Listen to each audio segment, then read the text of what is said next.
এই একটা পাপ যদি কেউ না করে ইনশাল্লাহ সে জান্নাতে যাবে, যতই পাপ করুক না কেন। বাসায় মা বোন যারা আছে অনেকেই দেখা যায় চুল আশ্রয় চিরুনি পরে গেলে বলে আজকে মেহমান আসবে। কি আসবে আজকে? মেহমান আসবে আজকে বললেই শিরক। বাসা থেকে বের হচ্ছেন, আপনার পাঞ্জাবিটা একটু আটকে গেছে, আপনার স্ত্রী বলছে একটু বসে যান, অমঙ্গল হতে পারে, বসেন, বাস মুশরিক, শিরক হয়ে গেল। মুসলিম সমাজে রন্ধ্রে রন্ধ্রে শিরক। এখন রাস্তাঘাটে উঠতে বসতে পেপার পত্রিকা খুললেই শিরক। পেপার খুলবেন রাশিফল, সিংহ রাশি কন্যা রাশি, দিনটা কেমন যাবে বিশ্বাস করলেই মুশরিক হয়ে যাবে। রাস্তার পাশে টিয়া পাখি দিয়ে ভাগ্য পরীক্ষা করছে, হাতটা দেখে দেন তো ভাই কি আছে, বললেই শিরক হয়ে যাবে। আংটি বিক্রি করছে, আংটি পরলে রোগ ভালো হবে, হাতে দিল রোগ ভালো হবে এই উদ্দেশ্যে, মুশরিক। হাতে দিয়েছে রোগ ভালো হবে, আমার ডায়াবেটিস ভালো হয়ে যাবে, বিসমিল্লাহ, ব্যাস মুশরিক, নাউজুবিল্লাহ। এই আকীদা নিয়ে পড়লেই মুশরিক। মুসলিম সমাজে অহরহ শিরক আছে। আর আবু জেহেলের যুগে কি ছিল ভাই? আবু জেহেলের যুগে অনেকদিন বলেছি মেজর 5টা সমস্যা ছিল। কয়টা? মেজর 5টা, মাইনর সমস্যা অনেক, মেজর 5টা। এক, আবু জেহেলের যুগের বেশিরভাগ মানুষ শিরক করতো। কি করতো ভাই? লাত, উজ্জা, হবল, মানাত এইসব মূর্তি পূজা করতো। এখন হয়তো মুসলিম সমাজে এটা নাই ঠিকই, কিন্তু মুসলিমরা এখন কবর মাজার পূজায় শুরু করেছে, করে নাই? মুসলিমরাও এখন নেক্সট সুরতে ধোকা খাচ্ছে।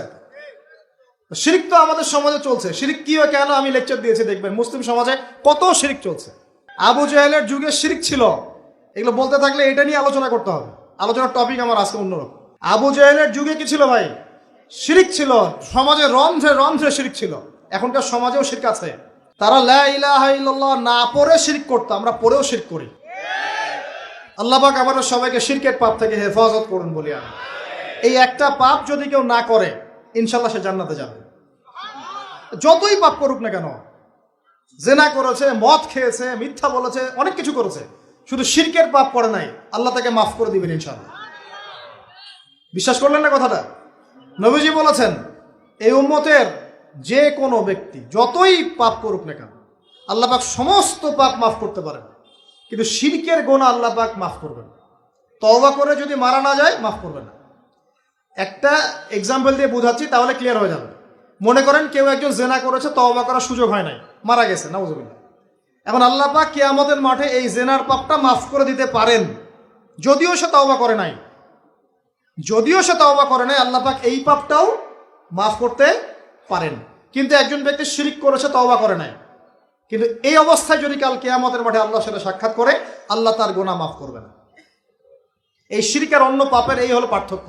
তাহলে সবচেয়ে কোন বিষয়টা থেকে আমাদের বেঁচে থাকা উচিত ভাই? শিরক কি ও কেন, একটা বই পাওয়া যায়, কিনে নেবেন। কিতাবুত তাওহীদ একটা বই আছে, পড়ে নেবেন। কোরআন সুন্নাহর আলোকে বিশুদ্ধ আকীদা, এরকম অনেক বই পাওয়া যায়। আর আকীদা সংক্রান্ত একটা অনবদ্য বই হলো আল আকীদা আত-তাহাওয়িয়া। এই 4-5টা বই পড়লে আপনার শিরকের কনসেপ্ট ক্লিয়ার হয়ে যাবে ইনশাআল্লাহ। আল্লাহ পাক আমাদেরকে পড়াশোনা করার তৌফিক দান।